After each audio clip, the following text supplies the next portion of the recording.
Hello friends, आज हम देखेंगे मोमेंटम। एक छोटे से वीडियो में इसको समझना चाहेंगे कि आखिर मोमेंटम कहते किसको हैं और मोमेंटम से रिलेटेड एक क्वेश्चन भी सॉल्व करेंगे। इस वीडियो को देखने के बाद आपके मन में मोमेंटम से रिलेटेड कोई भी डाउट नहीं होगा और आप इसका कॉन्सेप्ट, क्योंकि ये कॉन्सेप्चुअल वीडियो है, तो आप इसका कॉन्सेप्ट बिल्कुल समझ जाएंगे। प्रॉब्लम सॉल्व करने के लिए हम अलग से वीडियो बना देंगे। तो शुरू करते हैं। ताकि हम जानते हैं मोमेंटम किसे कहते हैं, तो हिंदी में इसकी डेफिनेशन है द्रव्यमान और वेग के गुणनफल को संवेग कहते हैं। इंग्लिश में कह सकते हैं the linear momentum of a particle is a vector quantity obtained by multiplying the mass of an object by its velocity। तो मास ऑब्जेक्ट का m है, वेलोसिटी v है। मास यानी द्रव्यमान, वेलोसिटी यानी वेग, इन दोनों का जब मल्टीप्लाई होता है तब आता है मोमेंटम, यानी केजी मीटर पर सेकेंड है।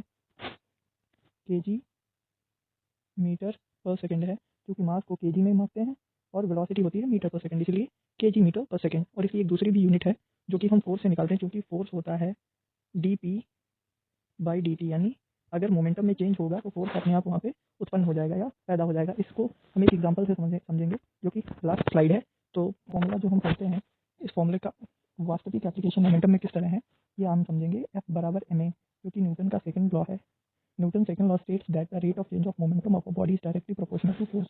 ये बहुत इंपॉर्टेंट चीज़ है दोस्तों, कि जो फोर्स है वो मोमेंटम में चेंज से आता है। जब हम किसी ऑब्जेक्ट को धक्का लगाते हैं तो उसका मास तो बदल नहीं रहा है, क्योंकि p बराबर होता है mv और मास वैसे ही है। हमने उसको वेलोसिटी दी है तो हम कहते हैं कि उसमें मोमेंटम आ गया है। या क्रिकेट में कहते हैं ना कि प्लेयर के पास मोमेंटम है, वो भागते हुए जाता है और बाउंड्री से टकरा जाता है। मास तो उसका सेम है, लेकिन वेलोसिटी के कारण उसका मोमेंटम आ जाता है, जिसे वो तुरंत ही कंट्रोल नहीं कर पाता। ठीक है, ये कुछ इसका डेरिवेशन है कि F बराबर dp/dt, ये हम जानते हैं। और P को लिख दिया हमने यहाँ पे mv, और m क्योंकि कांस्टेंट है इसको बाहर निकाल लिया, v का हमने डेरिवेटिव निकाला और ये लिखा है rate of change of velocity dv/dt, और इसको लिख सकते हैं a, तो ma हो जाएगा। यहीं से आता है F बराबर ma, जो कि ये लिखा हुआ है। अब हम ये जो ट्रिक है इसको समझेंगे, जिससे आप कभी इसको भूलें ना। बच्चों में बड़ी कंफ्यूजन रहती है, सर क्या बदलने से क्या आता है? डिस्प्लेसमेंट बदलो वेलोसिटी, वेलोसिटी बदलो एक्सेलरेशन, एक्सेलरेशन बदलो तो फोर्स, एक्सेलरेशन बदलो तो मोमेंटम, मोमेंटम बदलो तो फोर्स। तो इसके लिए हमने ये ट्रिक बनाई है, जिसे हम इसी अभी समझते हैं। देखिए गाइस, एस माने डिस्प्लेसमेंट। तो डिस्प्लेसमेंट अगर बदलता है, कोई ऑब्जेक्ट अगर यहाँ है और यहाँ से ये यहाँ आ जाता है, क्योंकि जगह इसने बदली है, डिस्प्लेस किया है, तो यहाँ पे आएगी वेलोसिटी।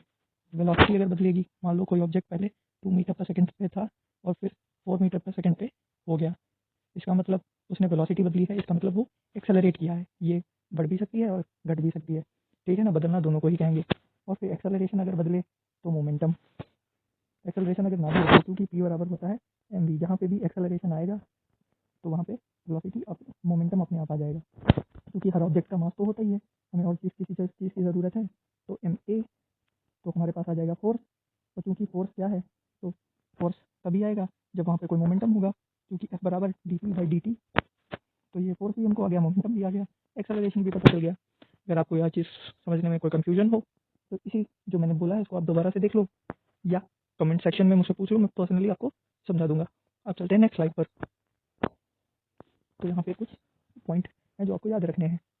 अगर किसी ऑब्जेक्ट ने अपनी जगह बदली है तो वहाँ पे आ जाएगी वेलोसिटी, जो हमने पहले समझा था कि प्लेस चेंजेस वेलोसिटी कम। अगर जगह बदली जाएगी तो वेलोसिटी अपने आप आएगी, क्योंकि बिना वेग के कोई जगह तो बदल नहीं सकती, ठीक है ना। फोर्स तो होनी चाहिए, और फोर्स होने के लिए फोर्स जब लगाएंगे तो कुछ ना कुछ उसमें वेलोसिटी भी आएगी।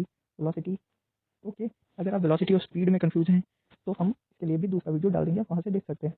अगला पॉइंट है velocity changes acceleration comes, okay. जैसे हम लिखते हैं ना dv/dt, यानी समय के साथ जब वेलोसिटी बदलती है तब एक्सेलरेशन आ जाता है। तीसरा पॉइंट है एक्सेलरेशन इंडिकेट्स फोर्स, क्योंकि हम तो ये जानते हैं कि F बराबर ma, क्योंकि एक मिनट इसको साफ कर देते हैं, होता है F बराबर ma न्यूटन सेकंड लॉ। अगर एक्सेलरेशन है और मास तो हर ऑब्जेक्ट का होता ही है, इसका मतलब वहाँ पे फोर्स होगा, ठीक है ना। If there is a change in momentum then there must be a force, और वाइस वर्सा। अगर कहीं पे मोमेंटम में चेंज है तो वहाँ पे फोर्स होगा, क्योंकि हमने अभी पढ़ा है एफ फोर्स क्या होता है, चेंज इन मोमेंटम, ठीक है ना। तो अगर कहीं पे मोमेंटम बदलेगा तो फोर्स आ ही जाएगा, ठीक है ना।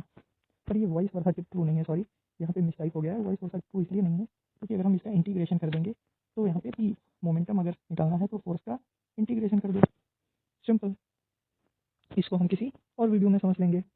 पांचवा पॉइंट है वेलोसिटी कैन नॉट बी एक पांचवा पॉइंट है velocity can't be changed without force. अगर आपको किसी चीज़ की वेलोसिटी बदलनी है, मान लो ये कोई पेड़ है, ये यहाँ पे लगा है, अब क्योंकि ये 0 पे आज देखोगे तो भी ये 0 मीटर पर सेकंड पे है, कल देखोगे तो भी 0 मीटर पर सेकंड पे है, क्योंकि इसका वेग तो बदलने वाला है नहीं। मान लो आपके पास एक जेसीबी है या कोई बड़ा पावरफुल ट्रैक्टर है और आपने इस पेड़ को ठोकर मारी, बड़ा सारा फोर्स लगाया और ये पेड़ आपने खिसका दिया, टूट तोड़ दिया और ये यहाँ पे आ गया। तो आपने इसकी वेग तो दिया इसको, लेकिन उसको क्या आपने लगाया, फोर्स लगाया, क्योंकि फोर्स के बिना किसी भी चीज़ की वेलोसिटी बदली नहीं जा सकती। अगर कोई 10 मीटर पर सेकंड से जा रहा है तो वो 10 मीटर पर सेकंड से ही जाता रहेगा जब तक कोई फोर्स ना लगेगा। फोर्स लगाएंगे तो आप इसको बढ़ा भी सकते हैं, अगर दिशा में लगाया, अगर अपोजिट लगाया तो आप इसको घटा भी सकते हैं। छठा पॉइंट है momentum change also indicates force. यही पॉइंट है कि अगर मोमेंटम बदल रहा है, क्योंकि एफ बराबर D P by D T, तो अगर मोमेंटम बदला तो फोर्स आया। यही पॉइंट बताने की कोशिश कर रहा है। अगला देखते हैं द कारपेंटर।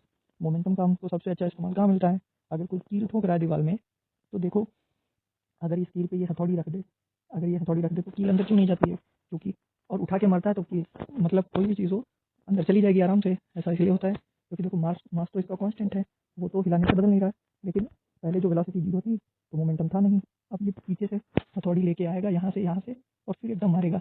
इसने इसकी वेलोसिटी बढ़ा दी। वेलोसिटी बढ़ने से क्या होता है, एक मिनट, क्या हो रहा है ये, हाँ, वेलोसिटी बढ़ने से मोमेंटम बढ़ जाता है, क्योंकि हमने अभी पढ़ा है पी बराबर एम वी। वेलोसिटी बढ़ी तो मोमेंटम बढ़ा तो फोर्स भी बढ़ा, क्योंकि फोर्स क्या होता है, D P by D T. और अगर ये पॉजिटिव बढ़ेगा तो ये भी पॉजिटिव बढ़ेगा, और फोर्स बढ़ेगा तो जो कील है वो आराम से अंदर चली जाएगी।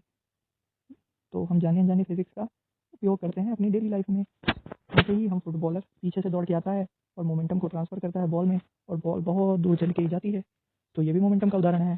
क्रिकेट में बॉलर पीछे से रनअप लेके आता है और बॉल को वो मोमेंटम देता है और बॉल जो है उसकी स्पीड बढ़ जाती है। एक्सीडेंट में हम देखते हैं अगर कार दो खड़ी हों और फिर वो आपस में टकराएं तो कुछ नहीं होगा, लेकिन अगर बहुत स्पीड में आती हुई कारें आपस में टकराएं तो ऐसा एक्सीडेंट हो जाएगा, गाड़ी चकनाचूर हो जाती हैं, क्योंकि पी बराबर एम वी। मास तो वही है, लेकिन वेलोसिटी बहुत ज़्यादा होने के कारण मोमेंटम बढ़ता है। मोमेंटम बढ़ने के कारण एफ बराबर D P by D T के कारण फोर्स बहुत ज़्यादा बढ़ जाएगा।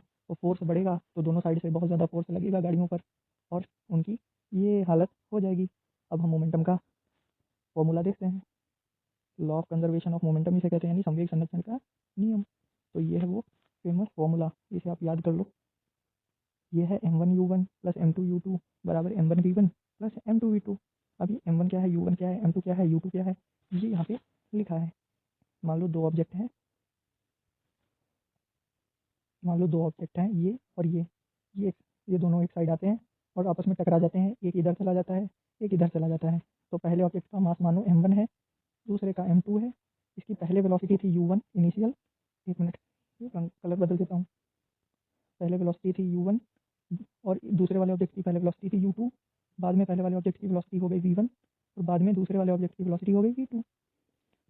तो अगर आपको इन दो में से कोई भी, इन चारों वेलोसिटी में से कोई भी वेलोसिटी पूछी जाएगी या मास पूछा जाएगा तो ये फॉर्मूला आपके बहुत काम आएगा। ये पहले ऑब्जेक्ट का मास है, ये दूसरे ऑब्जेक्ट का मास है, ये टक्कर के बाद जो है पहले ऑब्जेक्ट की वेलोसिटी है बदली हुई, और ये दूसरे ऑब्जेक्ट की वेलोसिटी है, क्योंकि हमें पता है वेलोसिटी बदल जाएंगी। अब कोलिजन, अब ये टकराने को कहते हैं इंग्लिश में कोलिजन। अब टकराने के भी अलग अलग केस होते हैं। मान लो सामने सामने टकरा गई और कोई एक केस तो ऐसा होता है कि इस वाले ऑब्जेक्ट की वेलोसिटी इसको मिल जाएगी, इस वाले की इसको। इसको किसी दूसरे वीडियो में समझेंगे। इस वीडियो में मोमेंटम को समझ रहे थे हम और उसको हमने कई उदाहरण से समझा। अब ये क्वेश्चन है जिसे हम लोग सॉल्व करते हैं। तो एक कोई बुलेट है जो कि 20 ग्राम की है, 80 मीटर पर सेकंड से ट्रैवल कर रही है। एक लकड़ी का ब्लॉक है जो कि 4 केजी का है, उसे टकराती है, जो कि एक स्मूथ प्लेन पे रखा हुआ है। यूज़ द कंजर्वेशन, अब देखो इसमें दिया है कि कंजर्वेशन ऑफ लीनियर मोमेंटम का प्रयोग करके calculate the final velocity speed of block. एक कोई बुलेट है, ये जो ब्लॉक है जो कि किसी मूवेबल सरफेस पे रखा है, तो ये बुलेट लगने के बाद ये ब्लॉक कितनी दूर जाएगा या कितना डिस्टेंस ट्रैवल करेगा ये पूछा है। कुछ नहीं, इसमें हम मोमेंटम का फॉर्मूला लगाएंगे और क्योंकि हमें दी गई है 20 ग्राम तो इसको केजी में कन्वर्ट किया। m1 बुलेट की, m2 तो u1 थी बुलेट की वेलोसिटी, वो लिख दी हमने 80 प्लस m2 ब्लॉक का मास कितना है 4 केजी। लेकिन पहले जो था टक्कर से पहले उसके पास कोई वेलोसिटी नहीं थी तो 0, और टक्कर के बाद बुलेट जो है उसका मास वहीं रहेगा। वेलोसिटी उसने बोला है कि 20 हो जाती है। एक मिनट, एक मिनट।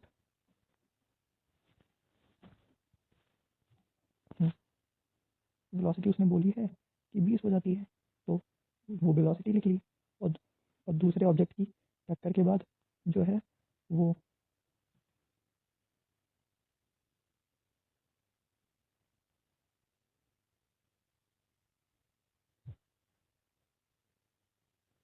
जहाँ पे एक चीज़ मिसिंग है हम पहले उसको लिख लेते हैं, जो कि है टक्कर के बाद ब्लॉक की मास तो वहीं रहेगा 4, और वेलोसिटी हमें पता नहीं है, वो पता करनी है तो v2। अब ये 4v2 इधर ही रहा, और इन दोनों का मल्टीप्लाई हो गया 1.6, ये हो गया 0, और इन दोनों का मल्टीप्लाई हो गया 0.1, इन दोनों का मल्टीप्लाई हो गया 0.4, जो कि हमने इक्वल टू के इधर भेजा तो हो गया -0.4। इसकी मल्टीप्लाई में से इसकी मल्टीप्लाई घट गई तो आया 1.2, जो कि ये दिया हुआ है। अब ये 4 इसके अपॉन में चला जाएगा, तो हमारा आंसर आ जाएगा 0.3, जो कि सही है। तो ये इसका आंसर था, और क्वेश्चन सॉल्व करने के लिए हमें कमेंट सेक्शन में लिखें कि आप इस टॉपिक से रिलेटेड और क्वेश्चन देखना चाहेंगे। Thank you. ये था इसका अब इसका सॉल्यूशन आप करके कमेंट में लिखो कि क्या इसका आंसर होगा।